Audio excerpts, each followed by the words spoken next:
দুটি ফরমায়েশি রিট পিটিশনের অংশ হিসেবে আজকে রুল জারি করা হয়েছে। একটি রুল জারি করা হয়েছে জুলাই সনদ বাস্তবায়ন আদেশ এবং সংবিধানের জুলাই সনদ বাস্তবায়ন আদেশ কেন অসাংবিধানিক হবে না, এটি একটি রুল। আরেকটি রুল হলো সংসদ সদস্যদেরকে শপথ বাক্য পাঠ করানোর জন্য যে চিঠি দেওয়া হয়েছিল, ওই চিঠির দ্বিতীয় অংশ সংবিধান সংস্কার সভার সদস্য হিসেবে শপথ নেওয়াটা কেন অবৈধ হবে না, এটি আরেকটি রুল। আরেকটি রুল হলো ভোটের সেকশন 3-এ যে 4টি প্রশ্ন দেয়া আছে সেটি কেন অবৈধ হবে না, এটি আরেকটি পার্ট অফ দ্য রুল। আর আরেকটি হলো ওই গণভোট অধ্যাদেশের তফসিলে 30টি ঐকমত্যের ভিত্তিতে যে 30টি সংস্কার প্রস্তাব করা হয়েছিল সেটিকে কেন অবৈধ করা হবে না, এটি হলো আরেকটি রুল।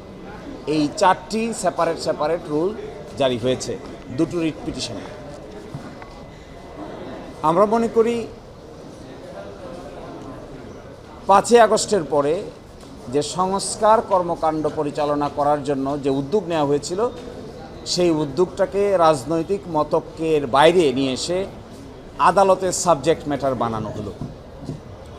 অতীতেও আদালতের সাবজেক্ট ম্যাটার বানানো হয়েছে যে সমস্ত বিষয়কে, যেগুলো রাজনৈতিকভাবে সেটেল করার বিষয় ছিল, তার কোনোটারই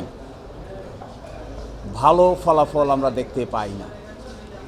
30টি বিষয়ে যেখানে বিএনপি সহ সকল রাজনৈতিক দল একমত হলো, সেই 30টি বিষয়কেও রুলের অধীনে কার ইনস্ট্রাকশনে আনা হলো, এটি আমরা এখনো পর্যন্ত বোধগম্য নই। তবে আমরা দেখতে পাচ্ছি এই রিট মামলা শুনানি করার ক্ষেত্রে এবং এই রিট মামলাটি পরিচালনা করার ক্ষেত্রে সরকারের একাংশের ডাইরেক্ট সংশ্লিষ্টতা দেখা যাচ্ছে। ফলে আমরা ধরে নিতে পারি যে সরকার এই সংস্কার প্রস্তাবকে পার্লামেন্টকে বাইপাস করে কোর্টের মাধ্যমে সেটেল করে এক ধরনের স্থিতাবস্থা বা এক ধরনের সুবিধা নেওয়ার জন্য চেষ্টা করছেন। আবার সরকারকে মাঝে মাঝে মনে হচ্ছে দ্বিচারিতা করছেন।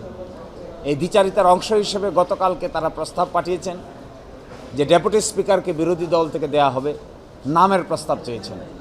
অথচ ডেপুটি স্পিকারের এই বিরোধী দল থেকে দেয়া হবে, এটা একমত পোষণ করা হয়েছিল যে 30টি প্রস্তাবের মধ্যে এটাকেও আজকে রুলের অংশ করা হয়েছে। একদিকে বলছেন ডেপুটি স্পিকার দেয়া হবে, নাম দেন, আরেকদিকে নিজস্ব ইনস্ট্রাকশনে ইনডাইরেক্ট রিট পিটিশন দায়ের করে সংস্কার প্রস্তাবকে আদালতের সাবজেক্ট ম্যাটার বানাচ্ছেন। এটার নাম হলো দ্বিচারিতা। আমরা মনে করি এই যে একটি কাজ করানো হলো, এর মাধ্যমে নিজের পায়ে নিজেই কোড়াল মারার চেষ্টা করছে একটি রাজনৈতিক দল। যদি বাংলাদেশে জুলাই সনদ বাস্তবায়ন আদেশ না থাকে, 30টি কনসেনসাসের ভিত্তিতে সংস্কার প্রস্তাব না থাকে, গণভোটের প্রশ্ন অবৈধ হয়, তাহলে শেষ পর্যন্ত থাকবে কি?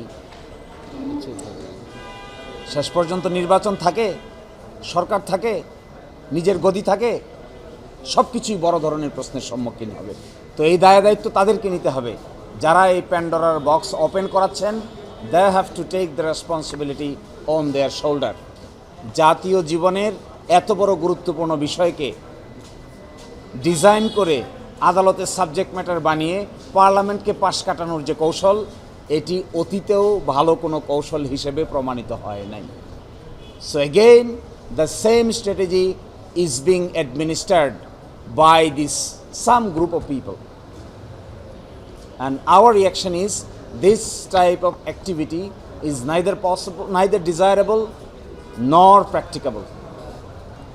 যে জাতীয় নির্বাচন হয়েছে একই দিনে, তার অংশ থেকে আপনি গণভোটকে যদি আলাদা করে নেন, তাহলে একসময় আপনারাই প্রশ্নের সম্মুখীন হবেন যে তাহলে জাতীয় নির্বাচন যার মাধ্যমে ক্ষমতা এসেছেন, যা অন্তর্বর্তীকালীন সরকার কর্তৃক গৃহীত সংস্কার প্রস্তাব যদি বেআইনি হয়, তাহলে অন্তর্বর্তীকালীন সরকার কর্তৃক আয়োজিত, ইলেকশন কমিশন কর্তৃক আয়োজিত জাতীয় নির্বাচনের বৈধতা নিয়েও প্রশ্ন উত্থাপিত হবে।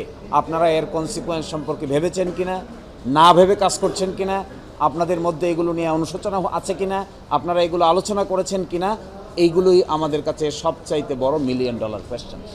So this writ petition is not only a simple writ petition, it attaches the future of the nation of Bangladesh.